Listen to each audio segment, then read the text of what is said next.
Welcome back to my channel. It's JVceo. So I'm just doing some work at the moment, and I thought, you know what, I'm going to put this video out because it was quite personal when I'd done it. It was actually never meant to be seen by you guys, so this is a real gem. Anyways, a few days ago this company reached out to me and they were looking to replicate a show called a show on CNBC, I think, the American news channel. Apologies, bear with. Yo, bro. Literally, if it's not urgent, let me give you a call back, yeah? Alright, bye. Apologies about that. Anyways, they were looking to replicate the show called Millennial Millionaires. And, you know, they sent a series of questions. And, you know, eventually the plan was to go on and work with them on, you know, something slightly bigger than that. So I probably would have been on your TV screens. But anyways, the show didn't go according to plan because we had not really a dispute, more of a disagreement. So they wanted the rights to that video and all future content in perpetuity. That basically means that they own rights over that forever, if that makes any sense. So they pay up that lump sum and then they never have to pay me again. So in 2 years I could be this mammoth of a channel, or this mammoth of a person or a man, and you know, I can't negotiate you know, a higher fee for them to then reuse the video and so on and so forth. So we went back and forth a few times, and I decided to, you know, close the lid on that project and not move forward with it because I wasn't going to sign away my rights forever. But that's a lesson to you creators out there. Try and not sell yourself short, and always just understand the terms of your contract, because it's really important before you put pen to paper. But anyways, you know, predominantly I talk about elements around business, how the difficulty in business. These are all pre-arranged questions that they sent over to me, and I think you guys will enjoy this. I based my answers around the coaching and consultancy business JVceo.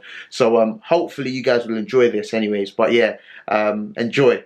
Hi, my name is John Emmanuel. I'm 27 years old and I'm mostly based up north, to be more specific, Birmingham. I say mostly because I am always shuttling between up north and London. I'm originally from London, but obviously business and work does take me up north quite a lot. My social media handle is JVceo on all platforms except Instagram, because someone took that. And on Instagram, I'm JVceo_UK. So make sure you follow me. And in regards to one of my businesses, my main business page, that being JVceo. That's JAEYSNOW. And in terms of what I do for work, I run a coaching and consultancy company.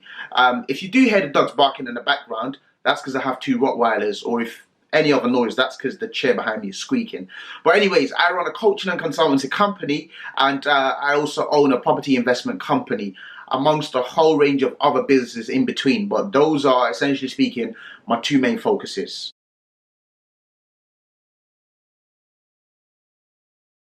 If I'm totally honest with you, from a very young age, I did not know what I wanted to be. My brother wanted to be, because I've got 2 older brothers, one of them wanted to be an engineer, the other one wanted to be a pilot. My sister wanted to be a medical doctor, and she's actually doing it right now. I was all over the place. So I wanted to be a fisherman at one point, then I wanted to be a pastor at another point, then I wanted to be a businessman, and so on and so forth. And my primary school teachers, because I was a very slow learner, so they actually recommended to my parents to support me down the business field, because I wasn't very academic at that particular point. So I mean, that's part of the reason. I'm a law graduate, but clearly I'm not doing nothing related to that, because I find business enjoyable. I think that's really my calling. But in addition to that, running your own business gives you an incredible amount of freedom. So for me, that was very, very attractive as well. And finally, I'd worked for years in the retail industry. I worked for a huge company. I was a store manager at that company. I worked up from a sales assistant to an assistant manager, and then a store manager, and even doubled up as a regional manager on a few occasions as well. And I gained an incredible amount of experience. Like I always recommend, I say to people, Make sure, don't just run off and start a business. Go and work for someone first so you understand the ropes. I learned how to read P&Ls. I learned how to drive sales. I learned how to be compliant with regards to like insurance and so on and so forth. So I learned so much from that company, and I thought it's only right that I take it into my own business. And that was partly what spurred me on to, go on to this latest adventure, that being my coaching and consultancy company.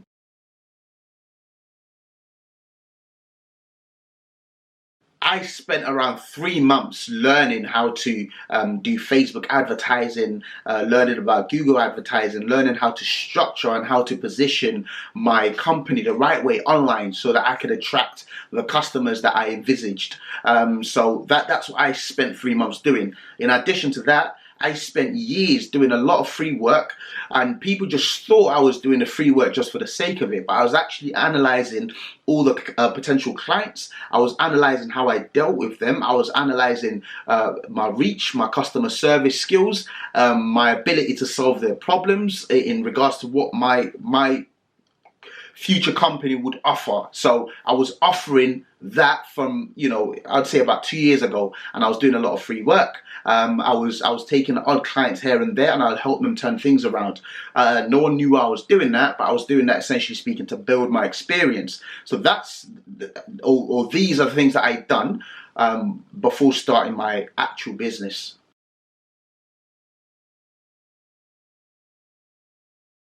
So like I mentioned previously, I've obviously ran other businesses. So in terms of, getting that first ever sort of a sale, it's not the same, is it? Because like I said, I've run other businesses. So, I used to I used to own a clothing company where I sold jumpers and hoodies and so on and so forth in school. And then I went on to do events in university, and I done really well with that. We had events with pretty much all the big name artists in the scene right now, and then I ended up creating and running a commercial cleaning company, which was extremely successful. I sold that for a lot of profit towards the end of last year, and that's how I transitioned into my current business. But in regards to my current business, I'd never forget my first sort of big sale on that came, I can't remember the exact date, but it came in the form of, I think, £698 in one day. I woke up and, I just went onto my processing company to check to see if I've made any sale that day, because I went on PayPal, there was nothing there. Then I went on my processing company account and I saw £698. It was over that, but obviously they'd taken their fees and so on and so forth. And when I saw that, I was excited. I thought, wow, is this what the online space can bring? Once you master your trade and you know exactly what you're doing and you position yourself the right way. To say excited is even an understatement. I think I had the best day that day. I jumped out of bed at 5 a.m. and I didn't feel tired one single bit, and I literally just breezed through that whole day. And it spurred me on, and it took me to really new heights.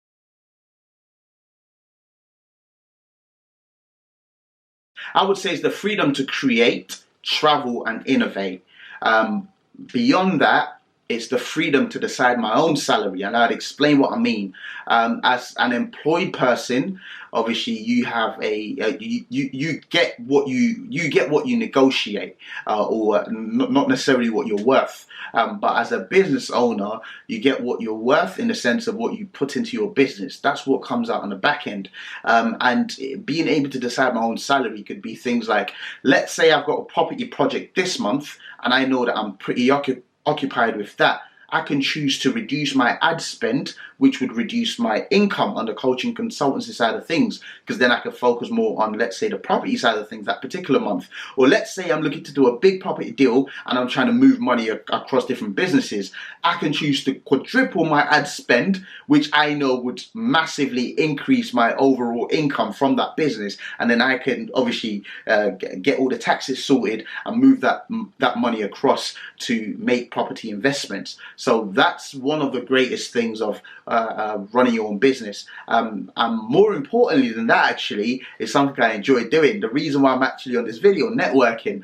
So the business that I run gave me the opportunity to be able to make this video, and I think that that's totally brilliant. So yeah, networking, I couldn't fault it. I've met some amazing people on my business journey, and I wouldn't change it for anything.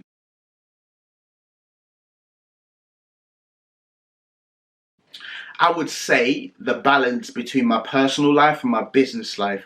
And what I mean by that is two different things. Firstly, literally the balance. I work a lot, so sometimes I'll wake up at 5. I have different businesses. I have a coaching consultancy company. I have a property investment company. I also, off the back of that, have a sourcing company. And you know, sometimes it can get overwhelming. I have a YouTube channel as well where I put out content several times a week. So I would wake up at 5, and sometimes I just wouldn't stop till 12 midnight, and then just repeat that all over and all over again. Sundays are meant to be my rest days, but in fact they are my creative days. So that's when I do the YouTube stuff and shoot all the YouTube videos. So, you know, not having that balance, you know, sometimes can be quite daunting, but I've figured out a way to deal with it, because I try and go on holiday, or on holidays, as often as I possibly can. Moving on from that, if I was working, I could always switch off. I could call in sick. Unfortunately, when I have my own business, I can't call in sick. I can't stop working, you know. So even on the days that I don't feel up to it, I have to get up and show up. And I guess that's a negative, but also that is a positive, because it builds your resilience in life in general. So that's that for me. And you know, I've had bad days that I felt like I should have stayed in bed. But I'm a business owner, so I can't stay in bed. I have to get up, and I still have to make something out of that day. I still have to pick up the phone to those clients. I still have to view those properties. I still have to answer to those estate agents. And if I'm honest with you, on those days, I'm really not feeling it. I'm really not up to it. But I wouldn't change it for the world. I wouldn't.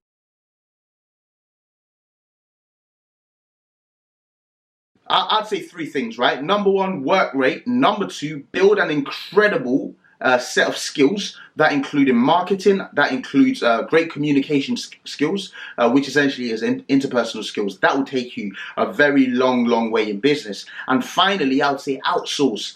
Don't be the business owner that wants to do everything. Even when you're not making enough money via the business, try and outsource certain things. It helps you operate from a balcony, if that makes any sense. I'll give you an example. If you're at a club and you're on the dance floor, you can't see everything going on, can you? But if you went up to the balcony, then you have a better view of the entire dance floor. It's the same thing with operating a business. So outsource as much as you can. That way, it helps you focus on performance improvement tasks rather than maintenance tasks, because maintenance tasks wouldn't get your business anywhere. So that's the advice I would give.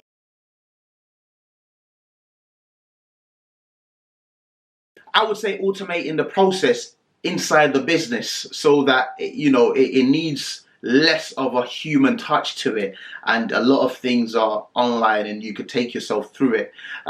In terms of myself and my personal life, I would say probably settling down, having about 4 kids by then. I have none now, and just doing a whole bunch of traveling and a whole bunch of property investment, because that's a huge passion of mine. I love the idea of property investment and just wealth creation in general. And in terms of the business, I see us being a global brand, a huge ambassador in our field as well, and just having clients throughout the whole world. You know what? My answer to that is not really, simply for the fact that a lot of people have known me to run businesses at a pretty decent level for a while now. But I had an incident a while ago, and this still surprises people. Obviously, I'm 27 years old, and I have accomplished a fair amount of things in those short number of years. So I was in a cab, and we got talking, being a cab driver, and he was extremely impressed when I told him about the businesses that I ran, the properties that I was, or the properties that I invest in, and the deals that I had pending about to close. And he was extremely impressed. We ended up exchanging numbers. He ended up inviting me over to his house, because he had, I think, a jubilee.